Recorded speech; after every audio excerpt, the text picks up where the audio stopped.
أغض للبصر وأحسن للفرج ومن لم يستطع فعليه بالصوم فإن له وجاء. So the first hadith of the chapter of Nikah, we said there are 16 hadiths, and these hadiths we're going to focus on the main lessons. The main lessons and the general meanings of each hadith, the general meaning, the summarized meaning, but the main ruling, and more importantly, is the guidance of the hadith. I.e., how are we supposed to be thinking or moving in light of this hadith? Its meaning, its benefits, some of the issues that pertain to this hadith is used for this argument, for this debate. This is a condition, this is a stipulation. And most importantly, the irshadat of the hadith, the hidayat of the hadith. How the hadith wants us to aim. What trajectory should we be, using with regards to marriage. Okay. And of course, the scholars of Islam, in the books of hadith, they have different ways of arranging and organizing the hadiths. And this subgenre, the hadith pertaining to the rulings, is based off of the books, the kutub, the abwab. Starting with salat or starting with tahara, and then dealing with all of the issues of the tahara and of the salah until the end of the fiqh discussions. Okay, that's in brief. So the first hadith, the author states, عن عبد الله بن مسعود قال لنا رسول الله صلى الله عليه وسلم يا معشر الشباب من استطاع منكم الباءة فليتزوج فإنه أغض للبصر وأحسن للفرج ومن لم يستطع فعليه بالصوم فإنه له وجاء. Narrated Abdullah bin Mas'ud radiallahu anhu, Allah's Messenger sallallahu alaihi wasallam said to us, O young men, those of you who can support a wife should marry. For marriage controls the gaze and preserves one from immorality. And whoever cannot marry should fast, for it is a means of reducing the sexual desire. And of course, the hadith is agreed upon, Bukhari and Muslim. Alhamdulillah, we have a full explanation of Kitab al-Nikah from Al-Lu'lu al-Marjan, which is a bigger, larger work of the hadith from Bukhari and Muslim. And we also have a full explanation of Kitab al-Nikah from Bulugh al-Maram, which is also larger in hadith outside of Bukhari and Muslim. So you can cross-reference, you can get a deeper discussion, a longer discussion of what we're going to mention in brief now because of time and because it's an intensive workshop. Lu'lu al-Marjan, Bulugh al-Maram, and we also have, if I'm not mistaken, a 6-hour workshop that we did just on marriage for free on HadithDisciple. A full, extensive workshop on the ins and outs of marriage that you can find free of charge on our website, bi'idhnillahi ta'ala. Okay, so with that being said, this hadith, the first hadith, it proves the recommendation of getting married. The command to get married. Some will argue the obligation of getting married. And we didn't have enough time to mention that. What's the ruling on getting married? We can't necessarily go back now because of time. And there was some fawaid that I wanted to read to you guys with regards to what the scholars of Islam are saying about getting married. Is it a must or is it recommended and preferred? In brief, most scholars say that getting married is preferable. It's not obligatory. And there are some scholars who say that it is wajib. And there are other scholars who say that it's obligatory for those who are afraid and scared. Those who are scared of falling into zina and falling into immorality, falling into that dark tunnel of your desires, then they say you must get married. Okay? That's in brief. Now, one may say, isn't every believer, or shouldn't every believer be afraid and scared of falling into zina? Who's the one that can feel safe with regards to his desires? Alright, that's in brief. You can find a longer discussion in those sources that we have mentioned. So the first hadith showing, it teaches us that one is commanded to get married, whether it's obligatory or whether it's highly recommended. And this hadith also teaches us and shows us the virtues and some of the tangible practical, palpable benefits of marriage. And that is, marriage works as a shutter, it works as a curtain, a veil, blinds to the doorway to the soul, the gate to the soul, the eyes. If you're not married, based on this hadith, then there's a big possibility that your eyes will be all over the place. And you will look at things that you're not supposed to look at. And once you look at those things that you're not supposed to look at, it will destroy your heart and it will destroy your brain. And those images won't leave. Have you ever read the science behind how long an image stays in your mind? You'll be shocked when you read it, how hard it is to get an image out of your head. And that is why we shelter children. That is why we say, kids, don't look, turn away. And that is why when people wish to oppress people and to traumatize people, they force everyone to look. All right? For the lesson to be passed on. So therefore, marriage allows your eyes to be safe, and your eyes are the gateway to your soul. One of the main ways that the shaitan attacks the son of Adam is through his eyes. And of course, step 2, like we explained in the hadith, marriage protects your farj. And the literal translation here isn't immorality.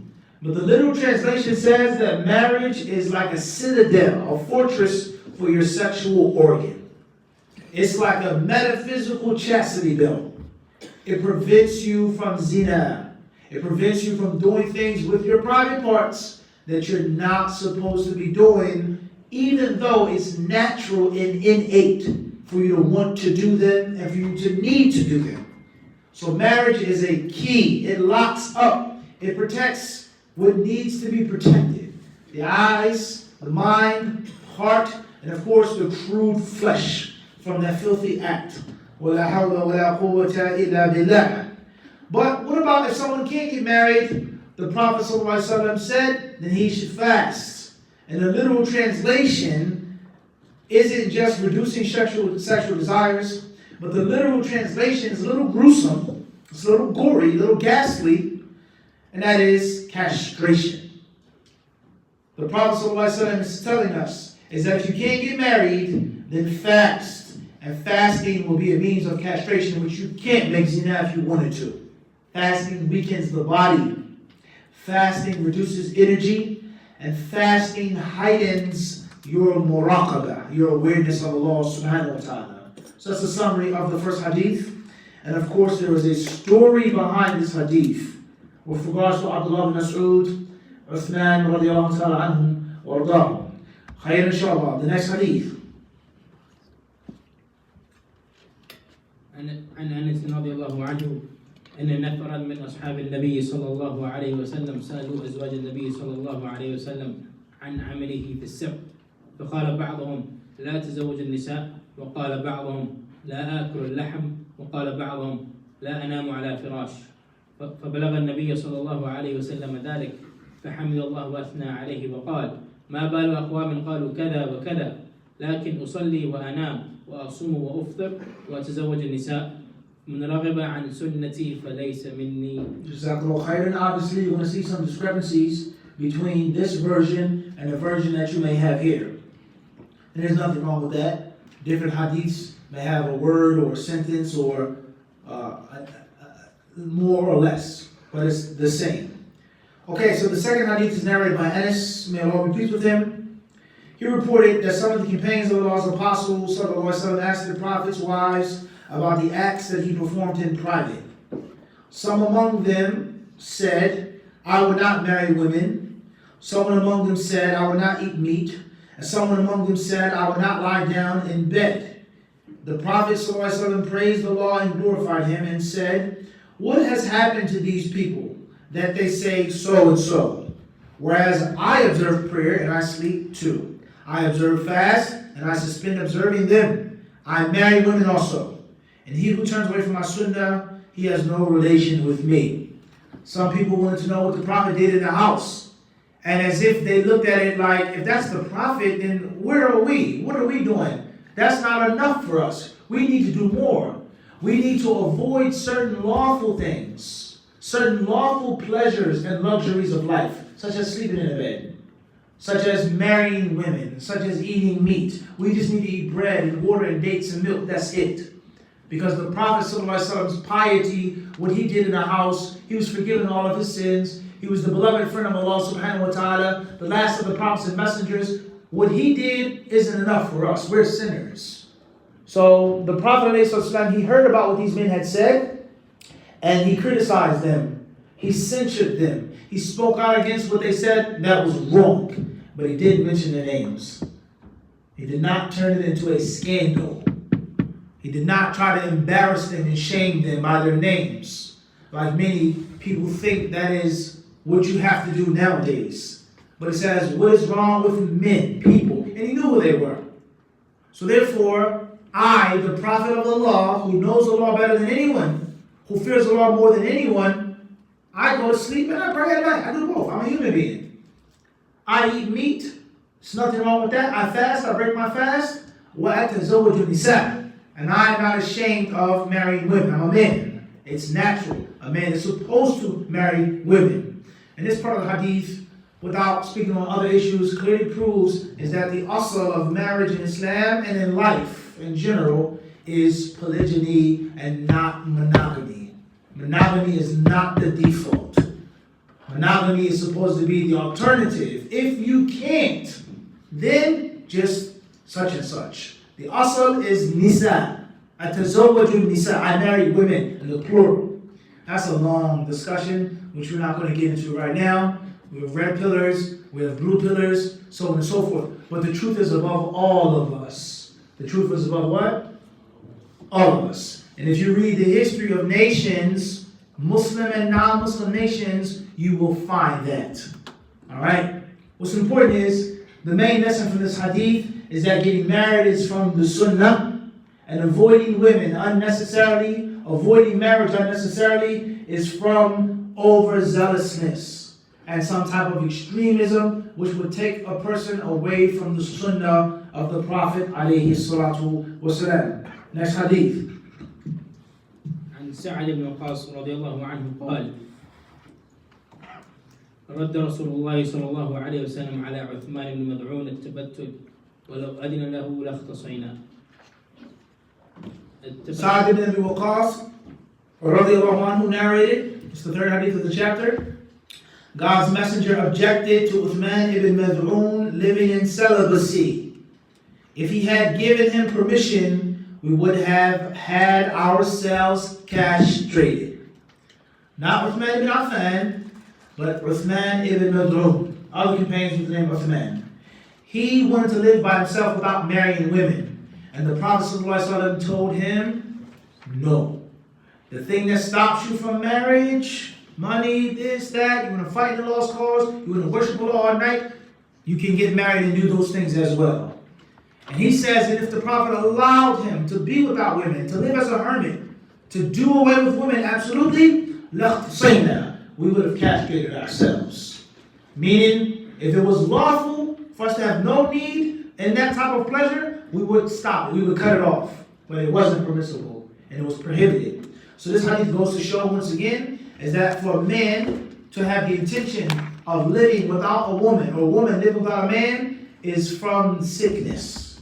And it is not from Islam. It is not the natural way. It is not the Sunnah of Allah.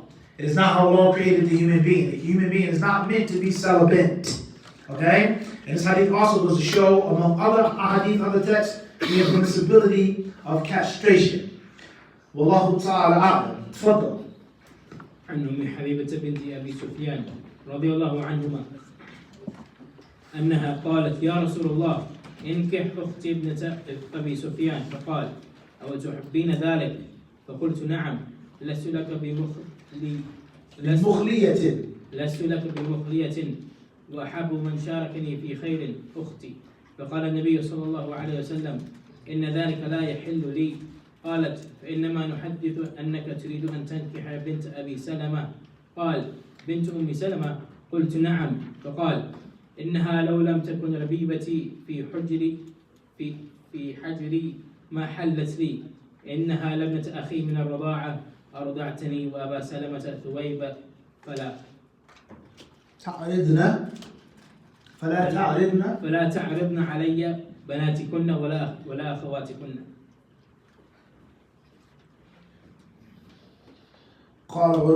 قال عروة وثويبة مولاة لأبي لهب، كان أبو لهب اعتقها فأرضعت النبي صلى الله عليه وسلم، فلما مات أبو لهب أريه بعض أهله بشر حيبة، قال ماذا لقيت؟ قال أبو لهب لم ألق بعدكم خيرا غير أني سقيت من هذه بعتاقة ثويبة. Jazakallah khairan. Fourth hadith of the chapter states, narrated Habiba, daughter of Abu Sufyan, I said, O Allah's Messenger, marry my sister, the daughter of Abu Sufyan. The Prophet ﷺ said, do you like that? I replied, yes. For even now, I am not your only wife, and I like that my sister should share the good with me. The Prophet ﷺ said, but that is not lawful for me. I said, we have heard that you want to marry the daughter of Abu Salama. He said, you mean the daughter of Salama? I said, yes. He said, even if she were not my stepdaughter, she would be unlawful for me to marry, as she is my foster niece. I and Abu Salama were suckled by Thuwayba. So you should not present to me your daughters or your sisters for marriage. Urwa said, Thuwayba was the freed slave girl of Abu Lahab, whom he had manumitted. And then she suckled the Prophet. When Abu Lahab died, one of his relatives saw him in a dream in a very bad state and asked him, what have you encountered? Abu Lahab said, I have not found any rest since I left you, except that I have been given water to drink in this space between his thumb and other fingers, and that is because of my manumitting Thuwayba.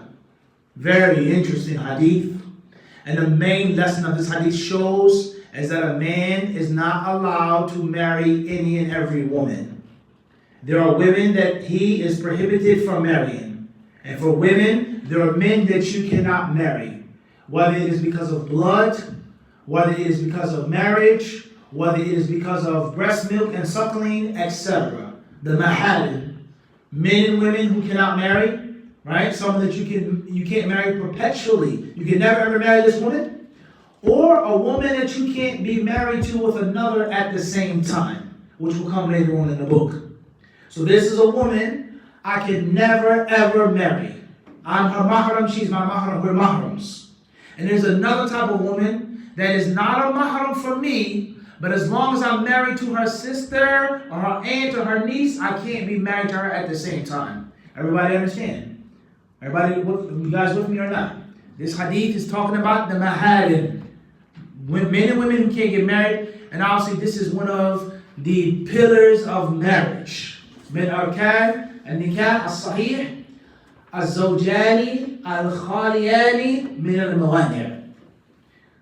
The bride and groom have to be eligible.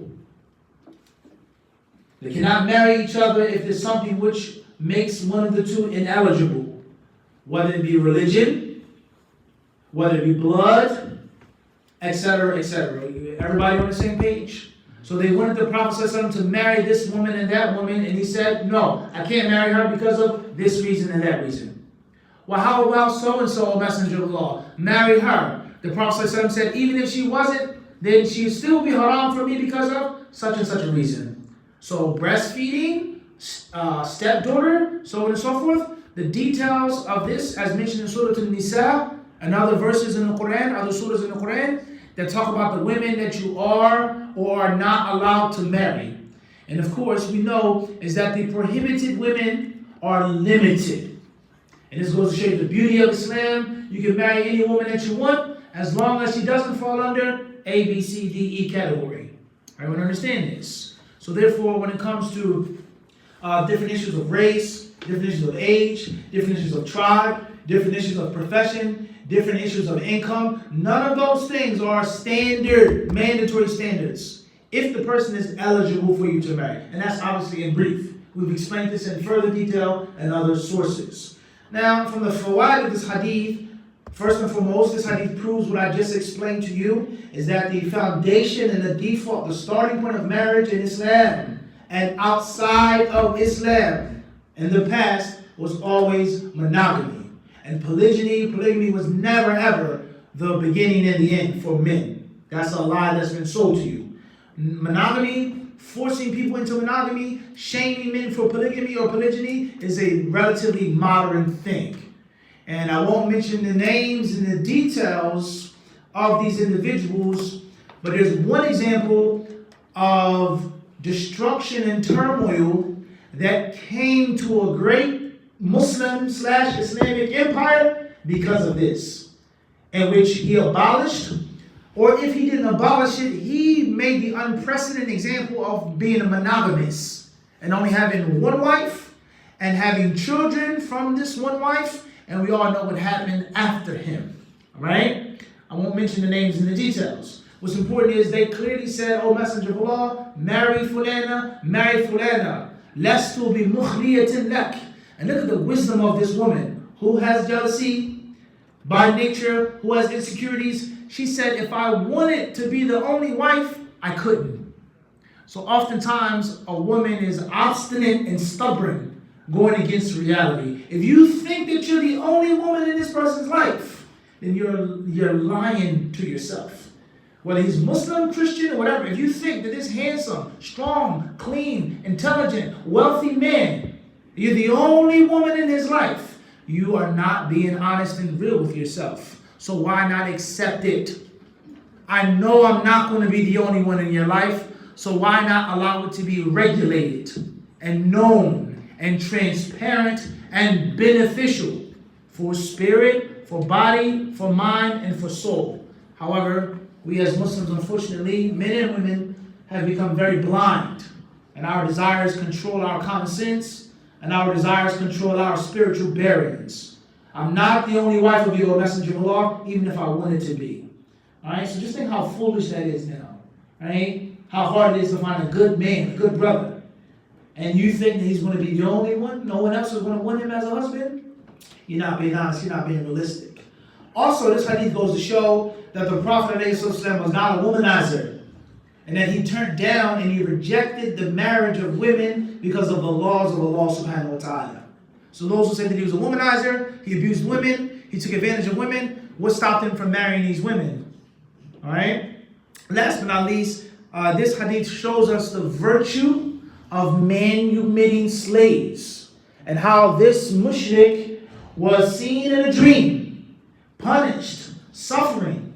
And he said, the only break, the only respite that I got from the punishment was because of me freeing this slave woman. Showing you the excellence of manumission of slaves in our Islam. And how a mushrik could be, the punishment could be lessened from him depending on the situation. Fadl, next hadith. عن أبي هريرة رضي الله عنه قال قال رسول الله صلى الله عليه وسلم لا يجمع بين المرأة وعمتها ولا بين المرأة وخالتها. Abu Hurairah reporting, God's Messenger sallallahu alaihi wasallam as saying, a man may not marry a woman and her paternal aunt, or a woman and her maternal aunt.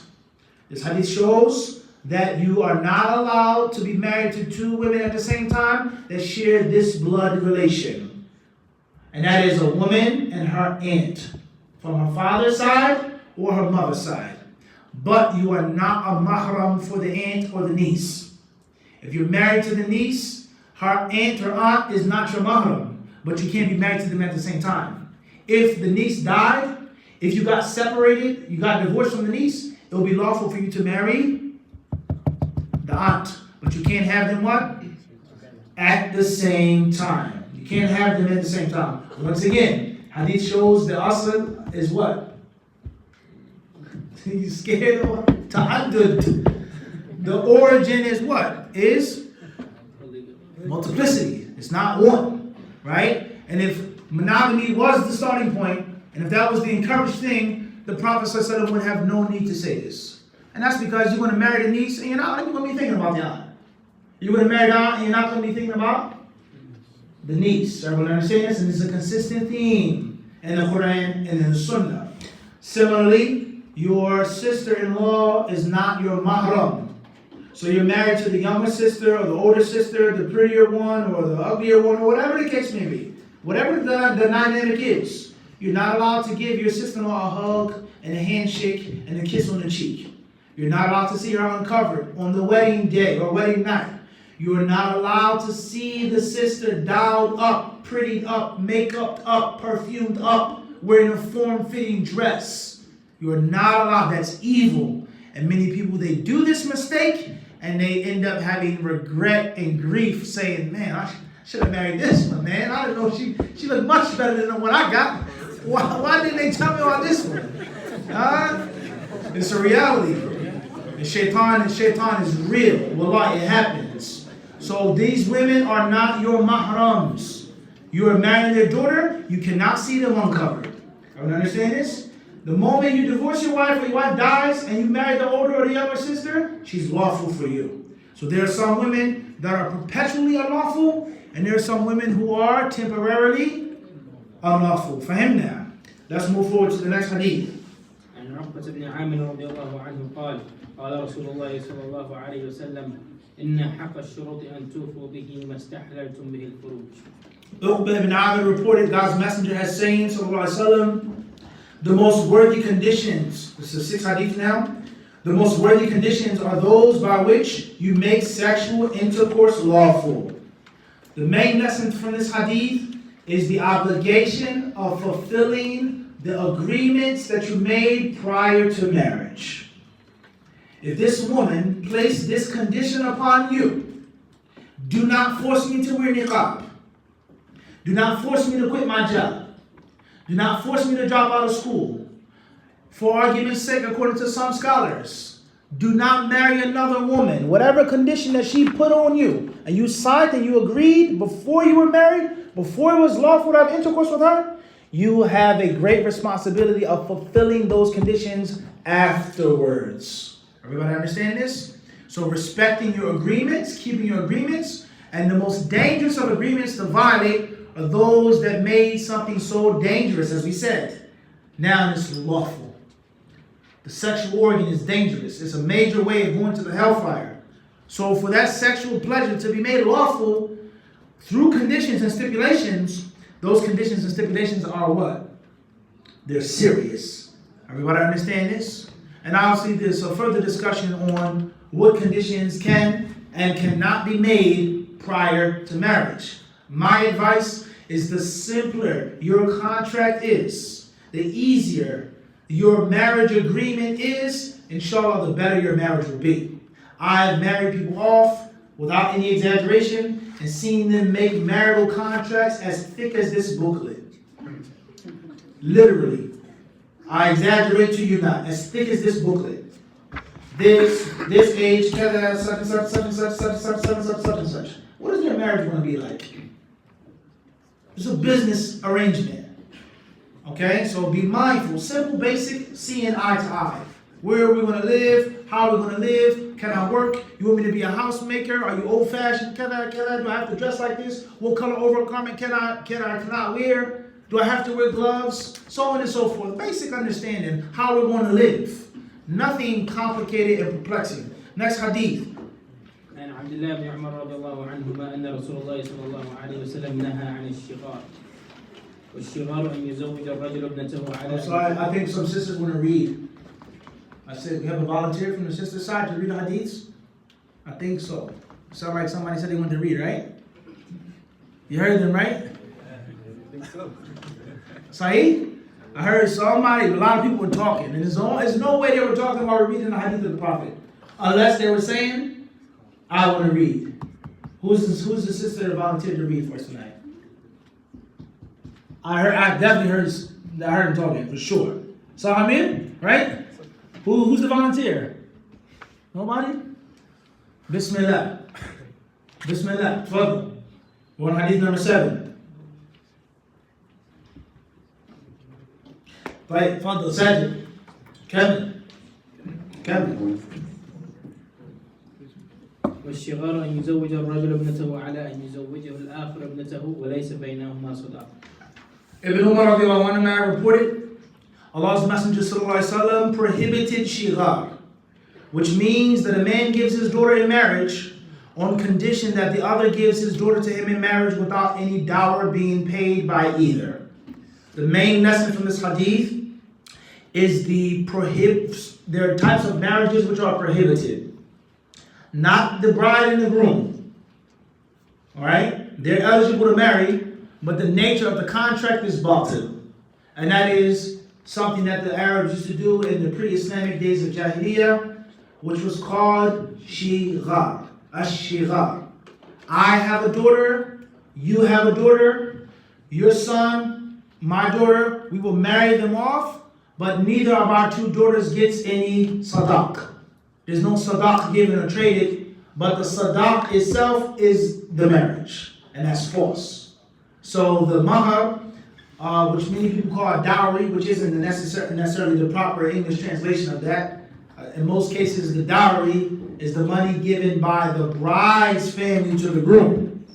The marital gift is a must. It's obligatory, and you cannot make the exchanging of daughters the marital gift. So that's the main lesson from this hadith. And from the guidance of this hadith is that a woman is a human being with a soul, a mind, and a body. And she is not a commodity. She is not a possession to be picked up, put down, traded, passed on and off the shelf, like many cultures think, feel, believe, and practice. You cannot just trade off your daughter, but the daughter has hukuk, she has rights. She's a human, right? And obviously that's a very long discussion with regards to the high price tags that we place on our daughters as if they're products on a shelf. This is what my daughter's worth. That's the price tag for taking my daughter. That's shameful. You can't pay me what my daughter is worth. She's my daughter. She's from me. My spleen, my liver, my flesh, my blood. I raised her. I nurtured her. I spent countless hours forging her into a young, beautiful Muslim woman. There's no amount of money that you can ever give me that can come close to the value of my beautiful, precious daughter. So by you putting a price tag on your daughter's head is disrespectful. Now that doesn't mean that there's no regard for people's culture with regards to the mahar, how much the mahar is to be paid, but the mahar is not supposed to be back-breaking. It is not supposed to break the back of the groom, in which he has to work for 10 to 15 years, saving every single penny to marry your daughter.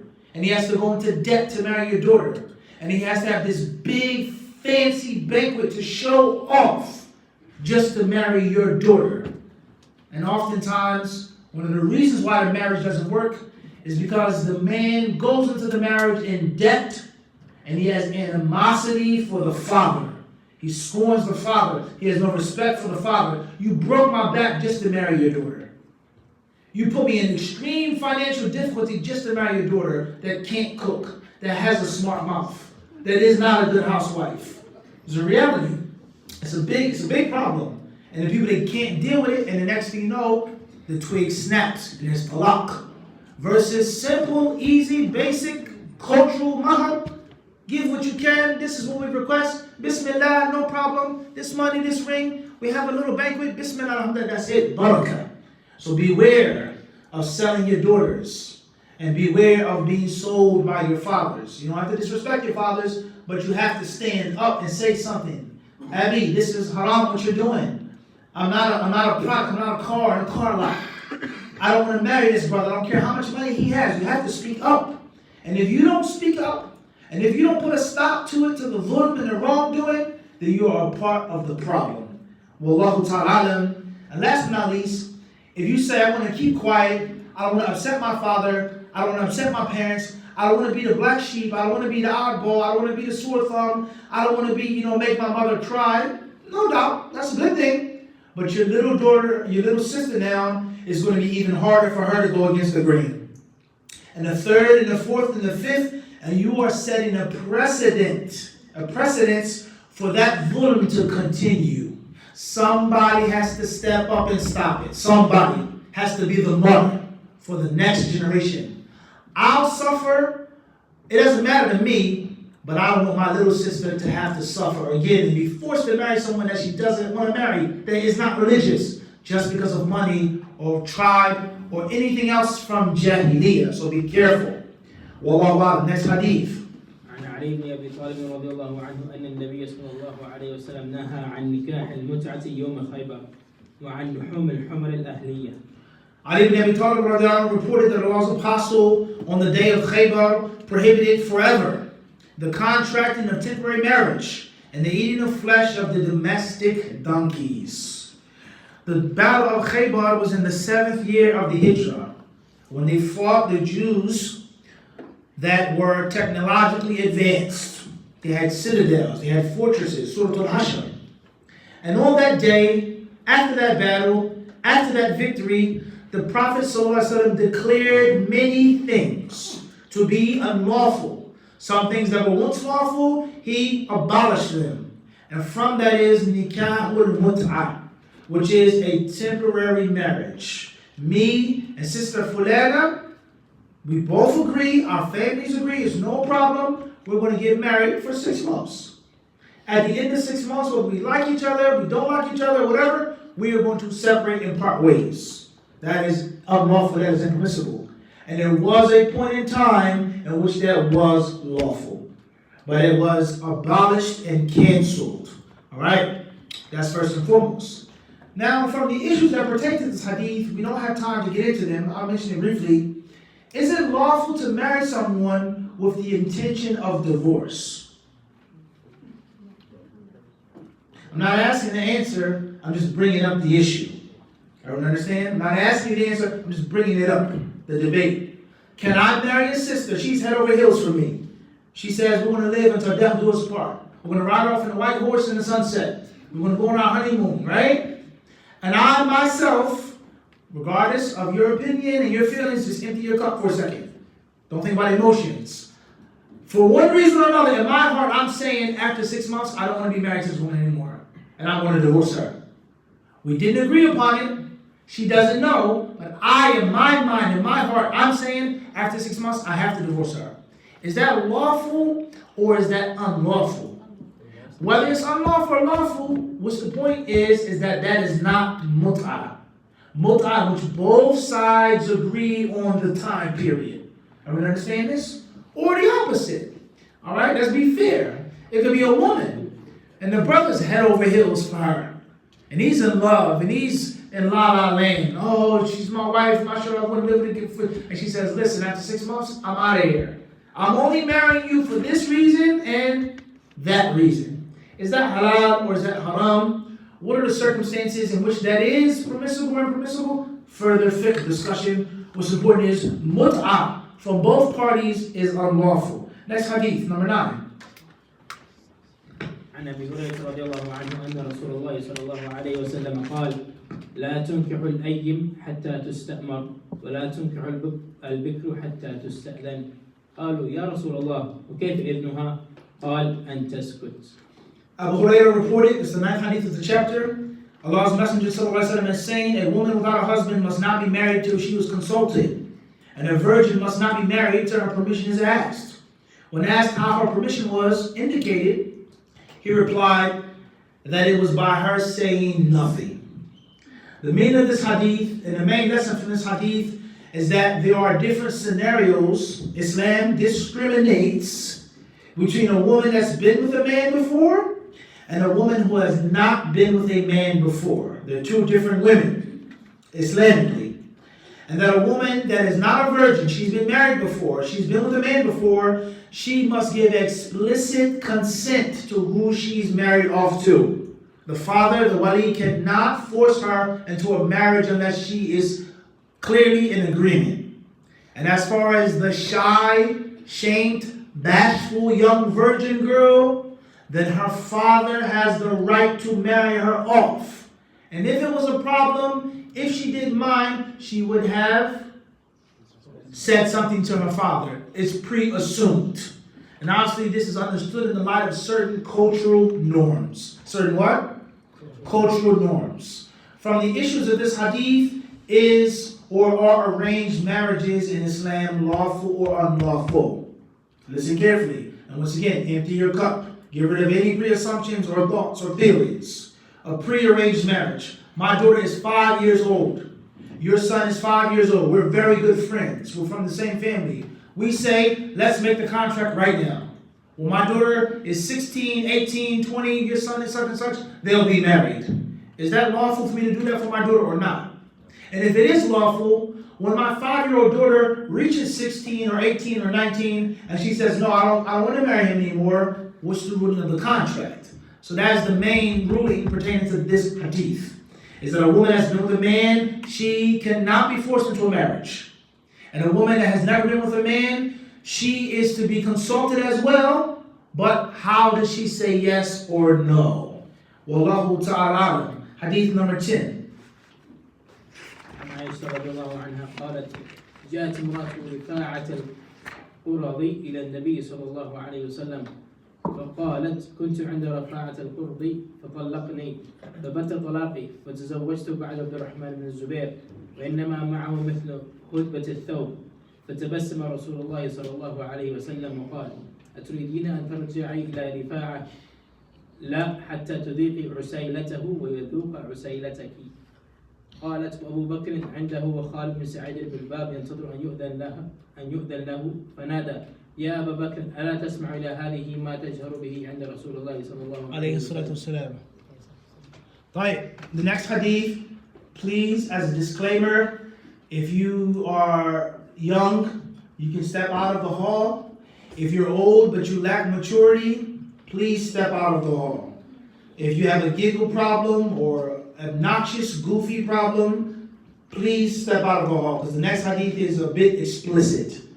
Okay? If you're an adult or if you're a young adult who wants to know what to do and what not to do in life and the reality of life and you want to learn the guidance of what to do in life in uncomfortable situations, then you can stay and listen. Alright? We've made the disclaimer, okay? Inshallah ta'ala. Right. So, Aisha radiallahu anha narrates, are we all clear on this disclaimer or not? Right? Aisha narrates, there came the wife of Rifa'ah to Allah's Apostle sallallahu alaihi wasallam and said, I was married to Rifa'ah, but he divorced me, making my divorce irrevocable. Afterwards, I married Abdurrahman ibn Zubayr, but all he possesses is the fringe of a garment, i.e. he is sexually weak. Thereupon Allah's Messenger ﷺ smiled and said, do you wish to return to Rifa'ah? You cannot do it until you have tasted his sweetness, and he, Abdurrahman, has tasted your sweetness.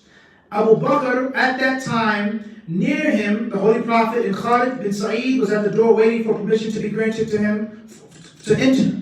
He said, Abu Bakr, do you hear what she's saying loudly in the presence of Allah's Messenger sallallahu alaihi wasallam? Now, the translation here waters down a lot of the spirit and the soul behind this hadith. Many things that are lost. And as I said before, I've given the disclaimer. So please, if you feel uncomfortable, you don't have to listen, you don't have to watch. If kids are watching, whatever the case may be. The hadith states, listen carefully, it says, this woman, she was the wife or the ex-wife of Rifa'ah. And Rifa'ah divorced her. It was the third and final divorce. Alright? It was an irrevocable divorce. Okay? So therefore, she married a new man, a new brother, whose name was Abdurrahman ibn Zubayr. And Abdurrahman ibn Zubayr, this woman said, إِنَّمَا مَعَهُ مِثْلُ غُتْبَةِ الثَّوْبِ. It says in English that says here, he is sexually weak. He has the fringe of a garment, meaning one or two interpretations. The first interpretation, some say, is that he had a micro penis. His sexual organ was very, very grossly small and tiny, like khutbatith thob, the tip of a garment, like this. And another interpretation may be is that he suffered from impotence, erectile dysfunction, in which he could not get an erection, causing his sexual organ to be like the fringe of a thobe. It can't get up, it can't stay up. Obviously, he cannot enjoy the intercourse. She cannot enjoy the intercourse. He cannot produce children. She cannot be sexually satisfied, etc. All right? So there are a few things that are lost here in the translation. And obviously, him being sexually weak is from the meaning, but it's a big difference. Because a person could have no problems with his private area, with any type of dysfunction, and he can still be sexually weak. He can have a very low, poor appetite for intercourse with his wife. Okay? So that's not necessarily the sharpest, most correct translation. Now, pay attention now. This hadith, this woman, look at her gall, her courage, her boldness. No shyness when it comes to learning. As some of the Salaf would say, two types of men will never benefit. Two types of people will never learn. The mustahi and the mustakbir. He who's too shy and he who has too much pride. And as Umar radiallahu anhu and others, they were quoted to have said, "Man raqa wajhuhu, raqa ilmuhu." If your face is too soft and tender, your knowledge will be soft and tender. If you don't have the guts to speak and to talk about uncomfortable things and to be mature and to discuss the reality of life, you won't learn. So one of the main lessons from this hadith is that in al-Islam, your culture, my culture, this person's culture, east, west, north, south, etc. But Islam, we are not to shun, and we're not to make everything taboo that pertains to sexual intercourse. Rather, we are to embrace the fact that we are human beings. And if it wasn't for sexual intercourse, none of us would be sitting here. It's a matter of life. It's nothing to be ashamed about. And that when you do have to ask about something, is it haram to perform this act? Is this lawful? Is this okay? My wife doesn't do this. My husband likes this. My wife asked me this. فَاسْأَلُوا أَهْلَ الذِّكْرِ إِن كُنتُمْ لَا تَعْلَمُونَ. Ask those who know if you don't know. And it's better to be embarrassed or to feel stupid or a stupid question, or it's better to disclose some sensitive personal information than to disobey Allah. All right? So I went to the Imam of the Masjid. I'm a little shy. I'm a little embarrassed. I have this sexual problem. Yeah, Sheikh, is this okay? Is this permissible? Can I use this? Can I take this? Is my wife allowed to do this? Is this position permissible? Etc. It's better to ask instead of disobeying Allah subhanahu wa ta'ala. And that's clearly proven here. And that's a long dramatic saga with regards to our parents and how many parents shame their children for wanting to get married. They shame them for having sexual desires, and they shame them from embracing the reality of life. And as I said before, it's one of three categories: permissible fulfillment of the desires, and permissible fulfillment of the desires, pinning up the fulfilling of those desires. And we know it's not but so much water that the dam is going to take before it breaks and the water pours forth. All right. So this woman complained about her husband, stating his ayb. And this also shows the permissibility of backbiting someone when you have to get a fatwa.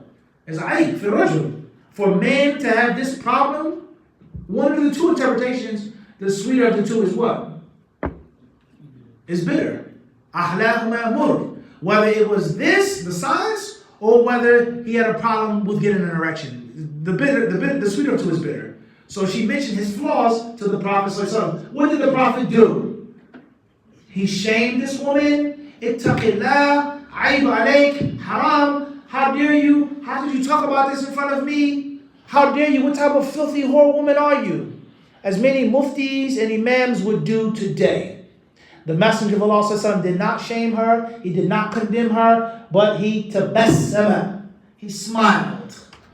Whether it was humorous or interesting, but he smiled. And he did not say anything derogatory to her. And then the Prophet ﷺ, as a wise leader, he focused on the solution. And he used his intuition. أَتُرِيدِينَ أَن تَرْجِعِي إِلَى رِفَاعَةٍ. He said, So Abdurrahman ibn Zubayr here, he has this problem. You want to go back to Rifa'ah, right? Because obviously Rifa'ah didn't have that problem. Alright? And the Prophet says you cannot marry him again. Hatta until tadhuqi usaylatahu wa yadhuqa usaylataki. Until he tastes your honey. Until you taste his honey and he tastes your honey. Meaning is that you must have intercourse with Abdurrahman ibn Zubayr. Alright, so if a man divorces his wife once, twice, 3 times, they can't get married حتى تنكح زوجا غيره, until she remarries again and she has the intention of marrying that man and they have sexual intercourse. If and when they have sexual intercourse and afterwards it doesn't work out, she's now allowed to get back with the first husband who divorced her 3 times. And of course we learn is that be careful with divorce. Be careful with divorce. Don't control your anger. Control your ego. Sisters, be careful about divorce. Divorce me if you're a man. Divorce me right now. Just divorce me. Be careful. Because when you're at the plate, you're playing baseball, you only have 2 strikes, not 3. At-talaqu marratan. The 3rd strike, and that's it. So be selective on the balls that you swing at. Be selective on the pitches that you attempt. Because if you miss, and if it's a bad pitch, talaq, and the next thing you know, it's done. Now we're going to stop here tonight. We're going to leave some time for the Q&A. The last thing that I will mention with regards to haste and divorce, rushing to get divorced, is think about how you're going to feel when you see your wife with another man, or you see your husband with another sister. Once there was a brother, I was counseling, anonymous. He had problems with his wife, she had problems with him. He was going, oh, she's this, she's that, she's this, she's this, she's this. Well, why am I divorced her? I swear. So I asked him a simple question. I said, Ya akhi, you don't like your wife right now. She's complaining about you. But she wants you to fix this situation. But she's saying, I'm ready to go if you can't fix the situation. He said, yeah, that's right. So I said, can you bear the thought, not see it, but can you bear the thought of walking to the masjid, Yom Eid, and your wife holding hands with another brother, smiling in harmony. She's being treated kindly by this new husband. Can you bear that thought? Of course, he swore by Allah. Wallahi, it makes my stomach sick. I'll throw up just thinking about another man. I said, that's the answer. Don't divorce her unless you realize the consequences. So many brothers, they rush into divorce.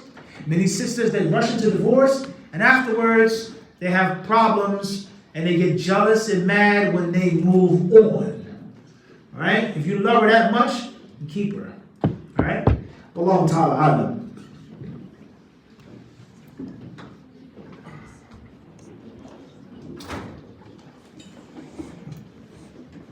Assalamu alaikum wa rahmatullahi wa barakatuh.